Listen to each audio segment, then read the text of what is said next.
В Башкирском кадетском корпусе Приволжского федерального округа имени Героя России Достовалова в самом разгаре идет прием. Об этом поговорим сегодня в программе «Интервью». Здравствуйте. Я представляю гостя в студии Александр Медведев, директор Башкирского кадетского корпуса. Александр Сергеевич, здравствуйте. Здравствуйте. Мы с вами встречаемся в такие важные для России дни. Это дни празднования 9 мая, Дня Победы. Я знаю, что воспитанники кадетского корпуса принимают участие в торжественных мероприятиях, в частности, в параде, который на Горсовете, на главной площади столицы Республики Башкортостан. Вообще часто принимают участие воспитанники кадетского корпуса? Наш кадетский корпус уже традиционно из года в год принимает участие в параде Победы, который проходит в городе Уфа. Это центральная площадка 9 мая, где основные мероприятия как раз таки разворачиваются. Мы принимаем уже с 2015 года. Именно наш кадетский корпус принимает участие в этом параде. Ответственно? Конечно, ответственно. Ответственно для нас, ответственно для меня, как для руководителя. И, конечно же, большая ответственность ложится на плечи кадета. Давайте поговорим непосредственно о кадетском образовании, потому что в самом разгаре идет прием в учебное заведение. На сегодня кадетское образование — это не просто форма или строевая подготовка. Вот какими качествами должен обладать молодой человек, который размышляет над тем, поступить или нет к вам на обучение? Качества должны быть разные, их должно быть много. Но в первую очередь этот человек, этот мальчишка или юноша, он должен понимать, куда он идет, для чего он идет и зачем он поступает в кадетский корпус. Кем он хочет стать, какой профессией овладевать потом в будущем. Ну и, конечно же, он должен быть патриотом, любить свою страну, любить свою родину, любить свою семью. Чем ваш кадетский корпус отличается от других? Наш кадетский корпус, во-первых, это лучшее учебное заведение на сегодняшний день в Приволжском федеральном округе. Мы на протяжении 3 лет получаем вымпел полномоченного президента в Приволжском федеральном округе Анатолия Комарова как лучший кадетский корпус по итогам учебных годов 22-23, 23-24, 24-25 года. Здесь оцениваются все качества учебного заведения и критерии. Это учеба, это сдача единого государственного экзамена выпускниками, это поступление в высшие учебные заведения, поступление в профильные вузы, спортивные разряды, победы, интеллектуальные конкурсы, олимпиады и так далее. И по этим критериям наше учебное заведение занимает первое место. Вот это, конечно же, главное отличие нашего кадетского корпуса. Также наш кадетский корпус — это на сегодняшний день практически единственное учебное заведение кадетской направленности, которое оснащено материально-технической базой, которая необходима для кадетского воспитания. У нас свой казарменный фонд, это общежитие для кадетов, своя столовая, свои учебные корпуса, свои спортивные площадки, все те места для того, чтобы наши кадеты получали хорошее и качественное образование. Усилена программа именно физподготовки? В первую очередь это общеобразовательная дисциплина, потому что мы даем образование, и по завершению кадетского корпуса наши выпускники получают аттестат о среднем полном или не среднем полном образовании. Но наряду с общеобразовательной дисциплиной в кадетском корпусе развивается и дополнительная подготовка. В нашем кадетском корпусе существует 2 направления.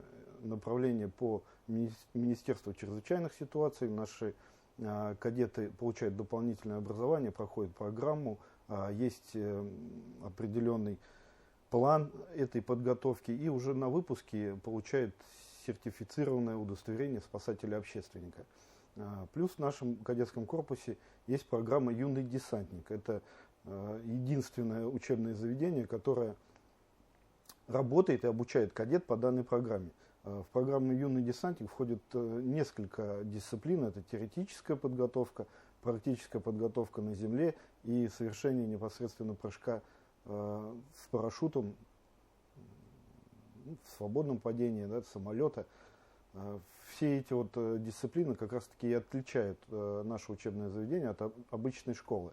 Наряду с теми дисциплинами, которые я назвал, в нашем кадетском корпусе развиты военные дисциплины. Это строевая подготовка, тактическая, медицинская подготовка,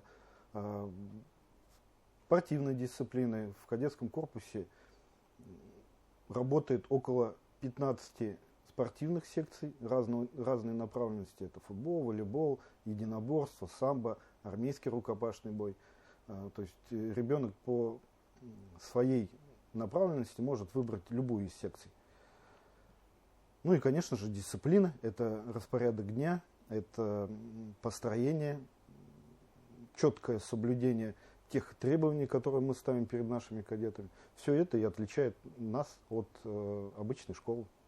А кто может подать документы? Есть какие-то требования, например, по полу, по месту жительства, по здоровью? В нашем кадетском корпусе обучаются только мальчики. Наполняемость кадетского корпуса 320 человек. Параллели с 6 по 11 класс. Набор мы осуществляем 6, 7 и 8 класс. Любой мальчишка в возрасте 12-13 лет может и имеет право поступить в наше учебное заведение при положительном медицинском освидетельствовании, то есть категория здоровья должна быть 1 либо 2 у поступающего абитуриента, успешная сдача вступительных экзаменов и психологического отбора.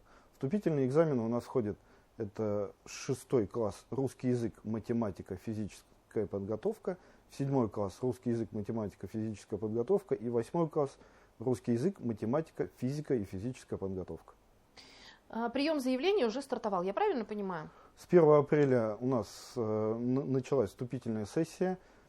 Она разделена на несколько этапов. Первый этап – это индивидуальное собеседование абитуриента. Со мной лично я сам провожу с каждым абитуриентом собеседование. После чего сбор документов, и уже потом мы допускаем для сдачи вступительных экзаменов. Это вступительная сессия, первый этап идет апрель-май, и заключительная в конце июня заканчивается. Предполагаются льготы для семей участников СВО, многодетных семей? Льготы имеются для семей участников СВО, детей участников специальной военной операции. Есть льготы, такие дети у нас поступают без вступительных испытаний. Ну и мы отдаем, конечно же, приоритет таким детям. Также дети, находящиеся под опекой, под попечительством, многодетные, малоимущие семьи, также пользуются приоритетным правом. Александр Сергеевич, а расскажите, как вы объясняете подросткам, что такое дисциплина, что нужно вести себя очень ответственно? Вообще современным подросткам насколько сложно объяснить эти понятия? Потому что, согласитесь, сейчас поколение зумеров, но это ни для кого не секрет, правильно? Они привыкли к свободе, к телефонам, к постам и так далее. А кадетский корпус – это дисциплина. Ну, дети всегда одинаковые. Где-то их отличает что-то внешнее, а внутри тот детский и, ну, в нашем случае, мужской стержень есть у каждого ребенка. Главное его найти. Понятие дисциплина, она обширная. Он может быть зумером, но он может быть дисциплинированным. Это не говорит о том, что они там хулиганы или еще кто-то. То есть наш кадетский корпус, он не основывается в первую очередь на дисциплине. К нам приходят мотивированные дети, которые хотят учиться, которые хотят и понимают, куда они идут. Здесь много останавливаться на дисциплине не нужно. То есть они сами понимают, что те требования, которые мы перед ними ставим, их просто необходимо выполнять, ну и других условий нет. Понятие выполнения воинской дисциплины, здесь уже нужно работать, объяснять и рассказывать каждому, что он должен делать, как он себя должен вести. Во-первых, научить ребенка, а потом уже требовать и объяснять. Как сориентироваться родителям? Кадетский корпус для его ребенка или нет? Как думаете? Конечно же, мальчишка 12-13 лет не может на 100% осознавать, его ли это или не его. Но в первую очередь где-то нужно попробовать. Где-то каждый родитель должен знать черты характера своего ребенка, потому что далеко не каждый мальчишка, вообще не каждый человек должен и может обучаться в кадетском корпусе, да, и потом быть военнослужащим, быть офицером. И это, ну, в этом нет ничего плохого. Каждый человек должен выбирать свою судьбу, свою дальнейшую профессию по своему характеру, в первую очередь, и потому сможет он выполнять те или иные обязанности или не сможет. Но если родители видят, что их ребенок тянется к военным дисциплинам, к дисциплине, он физически развит хорошо, ему нравится круг общения мужской, тогда, я думаю, стоит попробовать каждому ребенку себя в роли кадета. Вообще вы, конечно, развеяли именно мое представление. Мне казалось, что мужчина может не стать военным, но если он пройдет кадетский корпус, то лишним для него это не будет абсолютно точно. А вот вы говорите, не всем мужчинам это нужно. Каждый человек разный. Каждый человек разный, и черты характера у каждого разные. Много интересных профессий в нашем мире существует, да, и они не останавливаются на военной форме. Конечно же, каждый мужчина должен понимать, и каждый мужчина должен быть в первую очередь мужчиной. Но военная форма одежды – это не подтверждение мужского характера. Подтверждение мужского характера – это его поведение, его поступки в первую очередь. А военнослужащий, офицер – это уже профессия.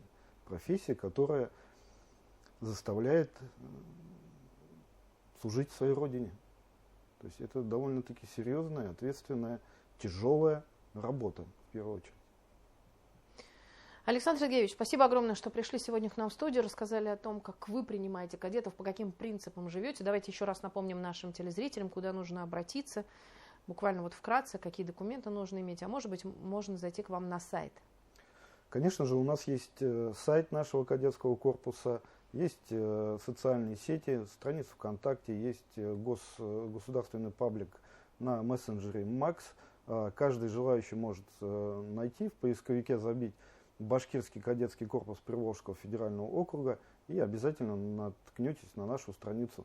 Мы ждем каждого мальчика, который желает попробовать и желает служить своей родине, своей стране и добиться чего-то большого в своей жизни.